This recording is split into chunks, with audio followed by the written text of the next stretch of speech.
भाई, ये लोग जो नॉर्मल संसदीय सत्र में सदन से वॉकआउट कर जाते हैं और अब विशेष सत्र बुला रहे हैं। यार, मुझे तो राजनीति समझ ही नहीं आती। विशेष सत्र विशेष कारणों से ही बुलाया जाता है, ये इतिहास रहा है। और तुझे राजनीति समझने के लिए खुद का दिमाग लगाने की जरूरत नहीं है। जो नहीं समझ आए वो मुझसे पूछ लिया कर। वही तो करना ही पड़ता है मुझे, यही तो मेरा राजनीतिक करियर है। अच्छा, इस विशेष सत्र के पीछे क्या विशेष कारण है?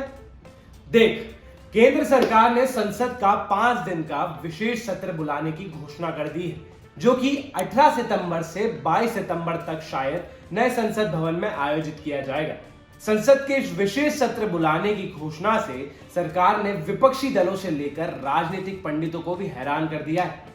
जैसे ही केंद्रीय संसदीय मंत्री प्रहलाद जोशी ने विशेष सत्र की घोषणा की, वैसे ही इस विशेष सत्र को लेकर तरह तरह के कयास लगने शुरू हो गए हैं। मैं तो इस उम्मीद में था कि 5 राज्यों के चुनाव की तारीखों की घोषणा होगी, पर वो तो अभी तक नहीं हुई।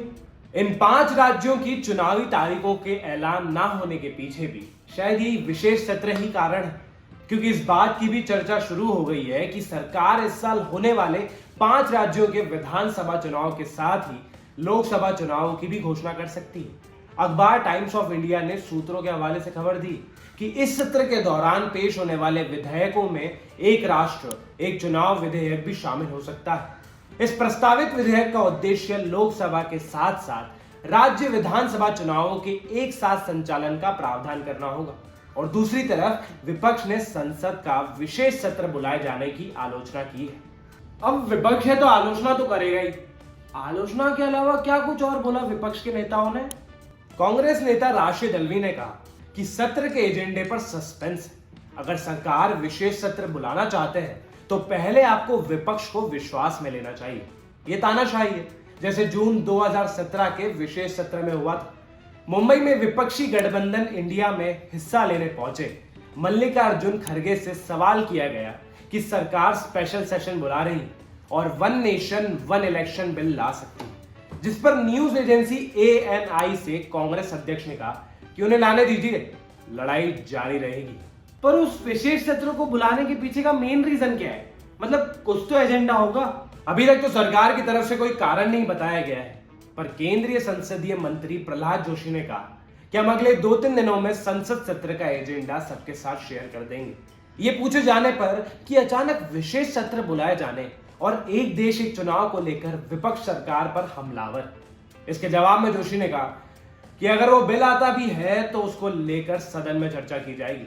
इसको लेकर वो इतना डर क्यों रहे हैं? उनको डरना नहीं चाहिए। अच्छा, अगर एक देश एक चुनाव बिल आता है तो वो बिल बना कौन रहा है? मतलब कोई समिति, कोई अध्यक्ष? देख, 1 सितंबर को केंद्र सरकार ने 1 नेशन 1 इलेक्शन को लेकर एक समिति बनाई है। पूर्व राष्ट्रपति रामनाथ कोविंद को इस कमेटी का अध्यक्ष बनाया गया है। केंद्र की बनाई कमेटी एक देश एक चुनाव के कानूनी पहलुओं पर गौर करेगी, साथ ही इसके लिए आम लोगों से भी राय लेगी। अगर एक देश एक चुनाव बिल पास हो जाता है तो ऐसा नहीं कि यह पहली बार है कि देश में एक साथ लोकसभा और विधानसभा चुनाव होंगे। इससे पहले भी 1960 और 67 में एक साथ चुनाव हो चुके हैं। मैंने सुना है कि इस 5 दिन के सत्र में 5 बैठकें होंगी। हाँ, देखिए, सत्र 17वीं लोकसभा का अंतिम सत्र हो सकता है। आमतौर पर हर साल 3 सत्र होते हैं, मॉनसून सत्र, शीत सत्र और बजट सत्र। लेकिन इस साल चुनाव है तो शायद ये अंतिम सत्र हो सकता है, और उसमें लोकसभा चुनाव से पहले मोदी सरकार इसे अपनी सफलताओं को सामने रखने के लिए कर सकती है। यह भी माना जा रहा है कि इस समय पीएम मोदी की लोकप्रियता चरम पर है। ऐसे में लोकसभा चुनाव समय पूर्व कराए जा सकते हैं। इससे विपक्षी धड़े इंडिया की मुश्किलें बढ़ सकती हैं। विपक्षी धड़े को पीएम के चेहरे, सीटों के बंटवारे और कॉमन प्लेटफॉर्म के बारे में फैसला करना है।